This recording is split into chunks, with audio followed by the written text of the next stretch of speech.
Assalamu alaikum. Si pour la grande majorité des musulmans, Jésus a été élevé vivant par Allah dans l'un des 7 cieux sans être passé par la mort, ils croient cependant qu'il reviendra pour mourir après qu'il soit descendu à l'est de Damas, en Syrie, qu'il ait brisé la croix, symbole du christianisme, qu'il ait abattu le porc dont la consommation est haram, qu'il ait tué le faux Messie, Al-Masih ad-Dajjal. Mais les questions qui se posent sont les suivantes. Premièrement, où est-ce que le Coran dit-il explicitement que Jésus reviendra pour mourir? Deuxièmement, où le Coran fait-il mention de façon explicite et sans ambiguïté du Masih al-Dajjal, le faux Messie, le Messie trompeur? Troisièmement, si Jésus tue le faux Messie, cela sera-t-il profitable uniquement aux Banu Israël, aux enfants d'Israël, ou à l'ensemble de l'humanité?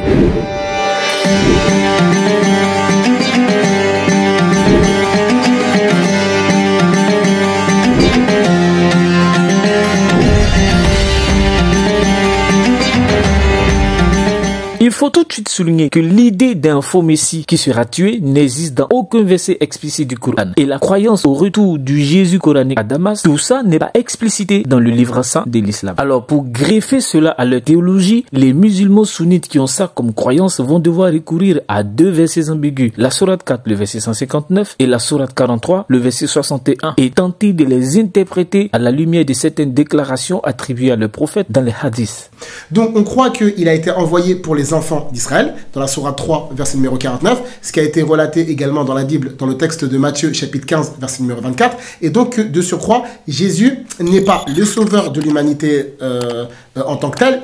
Nous croyons également que Jésus reviendra à la fin des temps, et ça fait partie de la croyance musulmane. Donc, c'est pas quelque chose qui est cité explicitement à travers le texte coranique, d'accord? Donc ça fait plus partie de la tradition prophétique, ça veut dire c'est une parole du prophète Mohammed alayhi salatu wassalam qu'on va retrouver dans les hadiths, n'est-ce pas, dans les paroles prophétiques qui nous ont été rapportées par les savants et les experts en la matière dans la communauté musulmane. Parmi la profusion de hadiths jugés authentiques sur la question, on peut lire celui-ci rapporté dans le Sahih Bukhari, le volume 3, numéro 2222, le numéro 2476, qui correspond également au volume 4, le numéro 3448, hadith rapporté par Abu Huraira. Le messager de Dieu, sallallahu alayhi wa sallam, a dit: par celui qui tient mon âme dans sa main, peu s'en faut que le fils de Marie descende parmi vous comme juge équitable, qu'il casse la croix, qu'il abatte le porc, qu'il refuse ou impose le tribut, la gizya, et pour que les richesses débordent au point où aucun n'en voudra. Il est rapporté par ailleurs que Jésus combattra le faux Messie et qu'il le vaincra. Dans son livre portant sur la description de la prière, le Cheikh Al-Uthaymeen a indiqué que le faux Messie est un homme qu'Allah enverra à la fin des temps et qui prétendra être une divinité. Allah fera naître entre ses mains des situations qui conduiront à la grande épreuve. Il se rendra auprès d'hommes qu'il prêchera. S'ils répondent à son appel, il donnera l'ordre au ciel de faire descendre la pluie et il pleuvra. Il ordonnera à la terre de produire des plantes et elle exécutera. Il explique ensuite comment les hommes qui refuseront de se joindre à lui subiront un malheur, à l'exception des croyants. Au cœur de l'épreuve et des malheurs qui s'abattront alors sur l'humanité, Jésus descendra en qualité de justicier et de juge. Il n'acceptera que l'islam ou la mort. Il tuera tous ceux qui refuseront de se convertir à l'islam. Habib Neven, dans son livre Le christianisme du point de vue de l'islam, ajoute qu'à ce moment, les gens du livre Al-Kitab, juifs et chrétiens, croiront en lui et deviendront musulmans. Jésus, quant à lui, jugera entre les gens selon les lois de l'islam. Il n'y aura donc qu'une seule communauté, celle de l'islam. Cette configuration eschatologique nourrie par des millions de musulmans situe donc le retour du Jésus coranique dans une perspective universelle sous le vernis des lois islamiques et non plus uniquement pour les enfants d'Israël. Cela suscite une interrogation. Si la venue du Messie ne concernait exclusivement que les Banu Israël, comment ça se fait que le faux Messie, lui, ne vient pas pour égarer uniquement les Banu Israël, mais l'humanité tout entière? Évidemment, si le vrai Messie vient à la fin des temps pour éliminer le faux Messie et pour apporter l'abondance sur terre, il apparaît ainsi comme celui qui vient sauver l'humanité de ce qui est considéré comme le plus grand égarement de tous les temps, en dépit de tout le maquillage islamique collé à ce scénario. À propos du verset 159 de la sourate 4, avec l'expression « avant sa mort », auquel vos savants donnent 2 sens possibles. S'il signifie que le Jésus coranique doit revenir, alors quelle est la nécessité de ce retour? D'autant plus qu'il y aura un jour de jugement et qu'en ce jour, tous les gens du livre qui sont censés croire en lui avant sa mort à lui, donc la mort de Jésus, il devra témoigner contre eux. Sa mission prophétique a pris fin.